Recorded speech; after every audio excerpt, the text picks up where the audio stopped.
And welcome back to Subculture on CentralCoastRadio.com. Well, there is a very, very beautiful album out there at the moment. The album is the self-titled album from artist Mikhail Laxton, who's done an amazing job with this album. This is one of those albums that you can listen to over and over. It's the perfect summer album as we're heading into the better weather here, and we thought we want to know a little bit more about this album, so we thought we'd actually get Mikhail on the phone right now to chat all about it. Welcome to the program, mate.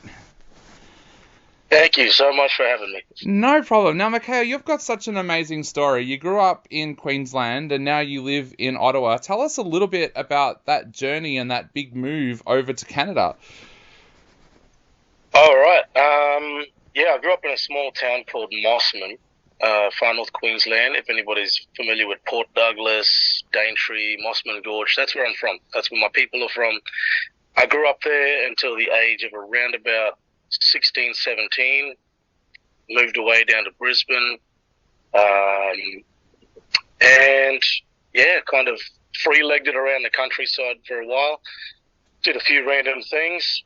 Music was always there, mostly a hobby for the most part, and then somewhere around the time I was about, I want to say 22, I started taking it a bit more seriously.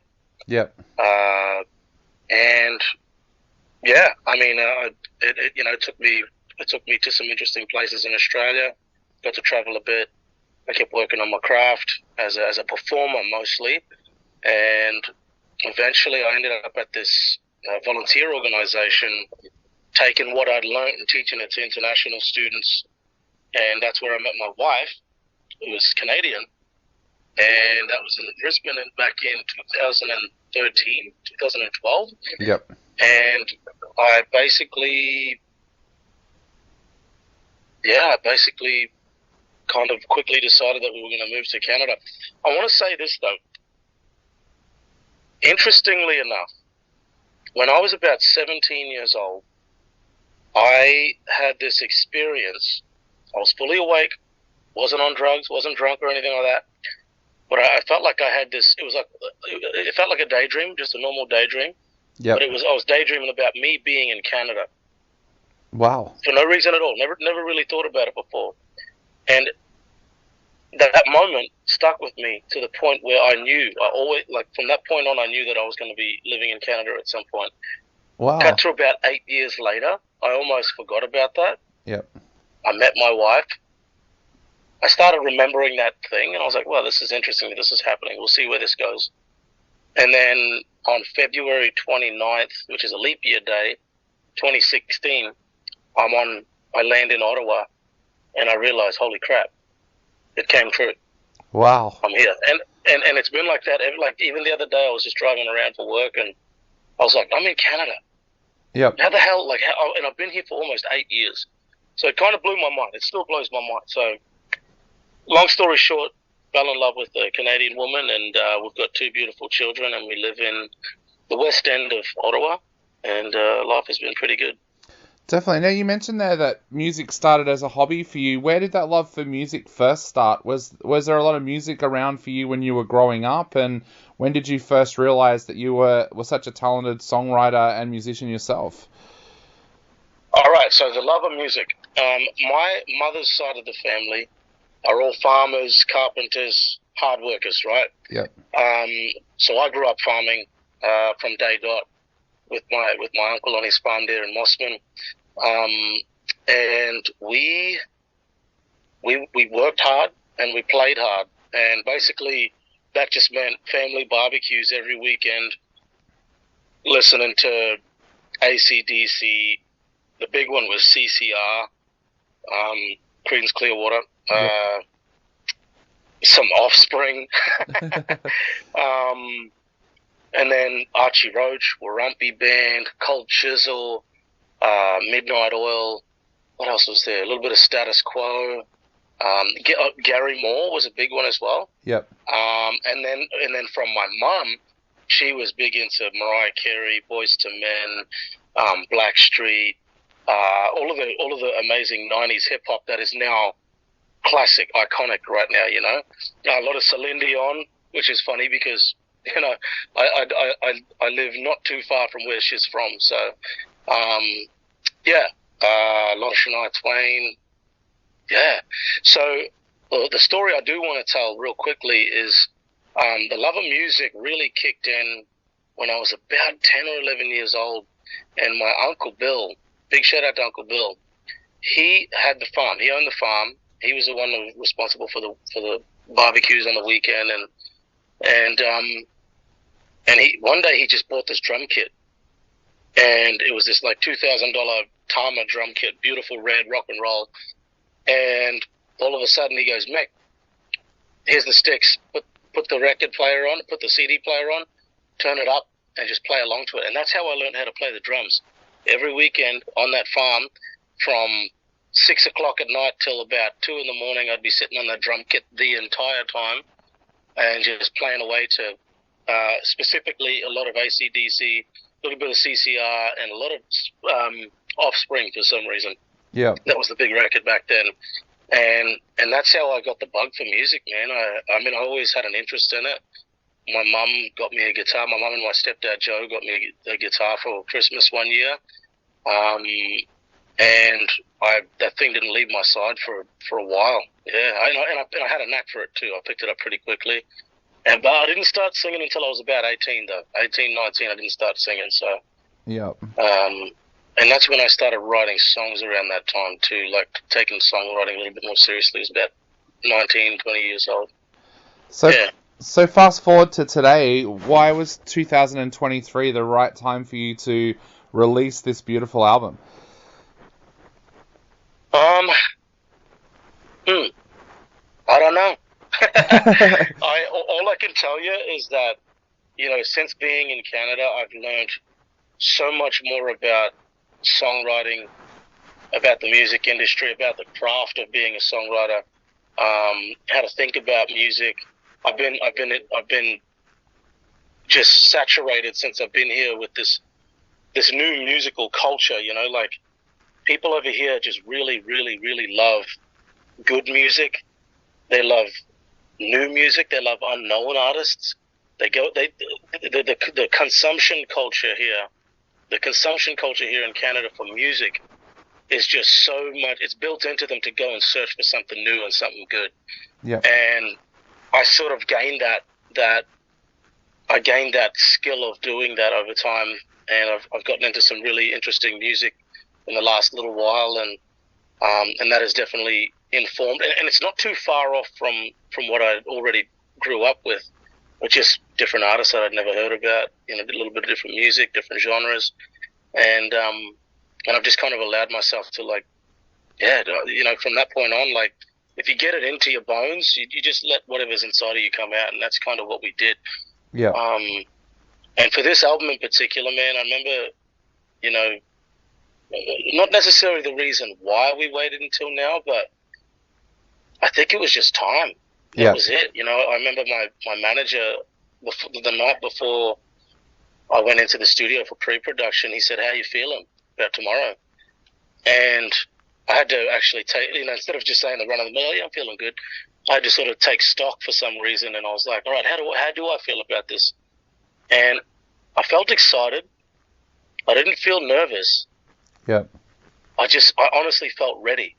Yeah. That was how I just felt ready. Yeah. And we went into pre-production. We worked through some of the songs, like just sped up the tempo, slowed some down. The songs were there. Like we didn't have to change a single lyric. I bought 21 songs, and it took us the entire 7 days of pre-production to nail down the 12. And I remember the producer, Aaron Goldstein, he just looked at me at the end of it and he said, "I don't think it actually matters at this point what we choose. Like all of these songs," he's like, "You've got 2 records here. You've got your first and your next album ready to go." Wow. And I was like, "Well, geez." So we kind of just, like, we picked the 4 singles for sure, and then 2 other songs, so 6 overall picks, and then we kind of just closed our eyes and spun the globe on the others. It was great. Awesome. One of the things I love about your music is so heartfelt. If you listen to tracks like Mossman or Dying to Let You Go, they're tracks that when you listen to them, you're instantly transported back to a time in your own life. Tell us a little bit about your songwriting. Have you always found it so easy to write from the heart? No. No. I always wanted to. There was a time in my life when I became a born-again Christian. Yep. And that's when I really started seriously songwriting, and you know, I went through a few, I'm not going to say tough times, but tough breakups. I went through some tough breakups, and you know, was cheated on, and there was you know, at one point a whole community turned their back on me for no real reason other than the drama of it all. And around that time, that's when I started really relying on music to be a therapy for me, like a way to instead of just sitting in a car park, an empty car lot, screaming my guts out because I'm pissed off at the world. I would sit in an empty car park with my guitar and write a song. Yep. And I started sharing those songs at that time, and I was immediately hit with a lot of backlash because the songs were too real, they were too dark, they were too full on, and you know, and they weren't enough. They weren't about God enough. And so I honestly censored my whole worldview was surrounded by that system of belief, and it consumed my entire life, my mind. You know, everything was about that. And so I thought I was doing the wrong thing. So I started writing worship songs. I started writing songs that were just about praising God and just good times and goodness and whatever. And I felt uncomfortable with that the whole entire time I was doing that. It didn't feel right to me. It didn't feel honest. It didn't feel real. And I slowly drifted away from that. And I know that, you know, when I came to Canada in particular, I wasn't surrounded by that anymore. It was a place where I could start new. And you know, I still sort of had those beliefs at that time, but I was a lot more open as a person. You know, and over time I eventually abandoned that entire faith system and that, you know, that thought process. I didn't have to run every damn thought through that thing, through that filter. And I was able to sit there, and it just felt so good, to be honest.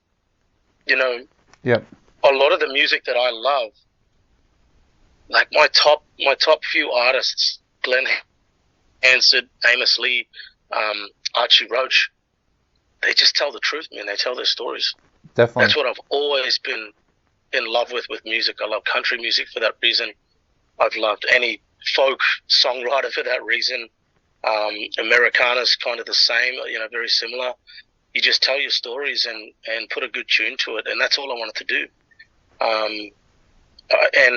And my goal as a songwriter is to be as vulnerable as I can, even if it's just being happy, or, you know, I've got a song in there just about sex, you know, just because I wanted to write a song about sex, and it's still real, you know, but I've always been under the, you know, I know I ramble a lot here, but I'll tell this story.